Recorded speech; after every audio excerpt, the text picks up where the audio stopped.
नमस्कार किसान साथियों, स्वागत है आप सभी का एक बार फिर से मालवा की खेती यूट्यूब चैनल पे। जैसा कि किसान साथियों आपको पता है कि अनेक क्षेत्रों में सोयाबीन की बोनी का कार्य पूर्ण हो चुका है, तो कुछ क्षेत्र ऐसे भी बचे हैं जहां पर सोयाबीन की बोनी अभी बाकी है। कई क्षेत्रों में सोयाबीन की फसल है वो 15 से 20 दिन की हो चुकी है और वहां पर डोरा या कुल्पा चलाने के कार्य जारी हैं। वहीं पर कुछ किसान भाइयों की फसल 8 से 10 दिन की हुई है और कहीं पर तो अभी फसल अंकुरित होकर निकल रही है। यानी कि काफ़ी ज़्यादा अंतर इस वर्ष आपको अलग अलग क्षेत्रों में देखने को मिल रहा है। किसान साथियों के मन में ये सवाल रहता है कि हमने बुआई के समय कोई किसी प्रकार का खाद या फर्टिलाइज़र नहीं डाला है, तो हम उसे अब डाल सकते हैं या नहीं, क्योंकि कृषि वैज्ञानिकों का कहना रहता है कि खड़ी फसल में आपको किसी प्रकार के कोई फर्टिलाइज़र का रिजल्ट नहीं मिलेगा। इसलिए आप जो भी फर्टिलाइज़र डालें वो बुआई से पहले या बुआई के साथ डालें। जी हाँ किसान साथियों, यदि आपको फर्टिलाइज़र यानी खाद का सही रिजल्ट लेना है तो आप उसे सोयाबीन की बुआई से पहले या सोयाबीन की बुआई के साथ दें, तभी आपको उसका 100% रिजल्ट मिलेगा। लेकिन किसान भाइयों के मन में कई प्रकार की शंकाएं रहती हैं। कभी कभी उन्हें कोई खाद अवेलेबल नहीं हो पाती हैं, या कुछ किसान भाइयों के मन में ये संकोच रहता है कि हम बुआई के साथ यदि सीड कम फर्टिलाइज़र ड्रिल द्वारा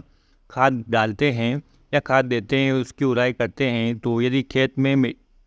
नमी की कमी है तो बीज अंकुरण प्रभावित होता है। जी हाँ किसान साथियों, बिल्कुल इस प्रकार की समस्या आती है कि कम नमी में यदि आपने खाद या फर्टिलाइज़र उड़ाई कर दिया, चाहे वो डीएपी हो या एनपीके हो, तो आपका अंकुरण प्रभावित हो सकता है। इसके लिए कुछ किसान साथी तो छिटक कर खाद दे देते हैं, लेकिन कुछ किसान भाई उसे खड़ी फसल में प्रयोग करते हैं। खड़ी फसल में का तात्पर्य किसान साथियों, उनकी फसल जब 15 से 20 दिन की हो जाती है, या जब वो पहली बार डोरा या कुल्पा चलाते हैं, चाहे वो 10 दिन की फसल हो या चाहे 15 दिन की फसल हो, उस समय वो खाद या फर्टिलाइज़र को डोरा या कुल्पा चलाने से पहले खेत में बिखेर देते हैं और उसके बाद डोरा या कुल्पा चला देते हैं, जिससे कि खाद मिट्टी में मिल जाए। ये बिल्कुल सही तरीका है खड़ी फसल में खाद देने का और सही समय है किसान साथियों, क्योंकि यदि आप बिना डोरा या कुल्पा चलाए केवल खाद छिड़क कर आ जाते हैं, तो आपको उस फर्टिलाइज़र या उस खाद का 10% रिजल्ट भी नहीं मिलेगा। कारण है किसान साथियों की जो फास्फोरस और पोटास जो तत्व हैं, चाहे आपने उसे डीएपी के माध्यम से दिया हो, चाहे पोटास और चाहे एनपीके के माध्यम से दिया हो, लेकिन किसान साथियों ये जब तक मिट्टी में नहीं मिलेंगे तब तक ये सक्रिय नहीं होंगे और ऊपर ही पड़े रहेंगे और आपकी फसल को नहीं मिलेंगे। केवल यदि हल्की फुल्की बारिश भी हो गई तो उसमें जो नाइट्रोजन की मात्रा है वो घुलकर आपके सोयाबीन को मिल जाएगी, और बाकी जो पोषक तत्व है ना, फास्फोरस और पोटास, वो ऊपर ही पड़े रह जाएंगे और आपकी फसल को नहीं मिलेंगे। इसलिए जब तक ये पोषक तत्व मिट्टी के संपर्क में नहीं आते हैं तब तक आपकी फसल को अवेलेबल नहीं होते हैं, क्योंकि ये घुलते नहीं हैं। इसलिए जब भी आप यदि खड़ी फसल में फर्टिलाइज़र डालने वाले हैं तो आप डोरा या कुल्पा अवश्य चलाएं। और इसकी मात्रा मैंने किसान साथियों पिछले वीडियो में आपको बताई है कि डीएपी के माध्यम से यदि आप पोषक तत्वों की पूर्ति कर रहे हैं तो आपको कितना डालना है, एनपीके के माध्यम से यदि आप इन पोषक तत्वों की पूर्ति कर रही है तो आपको कितना डालना है प्रति हेक्टेयर के हिसाब से, और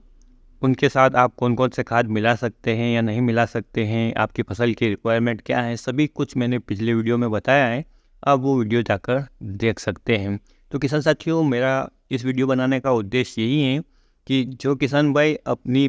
सोयाबीन की फसल की बुआई के समय खाद या फर्टिलाइज़र नहीं दे पाए हैं, वो इस समय यानी जब आपकी फसल 15 से 20 दिन के आसपास हो जाए, या जब आप पहली बार डोरा या कुल्पा चलाएं, उसके आगे बिखेर दें और इस प्रकार से अपनी फसल में पोषक तत्वों की पूर्ति अवश्य करें। किसान साथियों, ज़्यादा बड़ी फसल होने के बाद किसी भी प्रकार के खाद का या फर्टिलाइज़र का आपको कोई रिजल्ट मिलने वाला नहीं है। तो फसल की शुरुआत अवस्था में जिन पोषक तत्वों की पूर्ति की आवश्यकता होती है उनको आप ज़रूर पूर्ति कीजिए और आने वाली आपकी फसल अच्छी हो। इन्हीं शुभकामनाओं के साथ किसान साथियों आज का वीडियो समाप्त करते हैं। फिर मिलते हैं एक नए वीडियो में एक नई जानकारी के साथ। तब तक के लिए जय हिंद, जय जवान, जय किसान।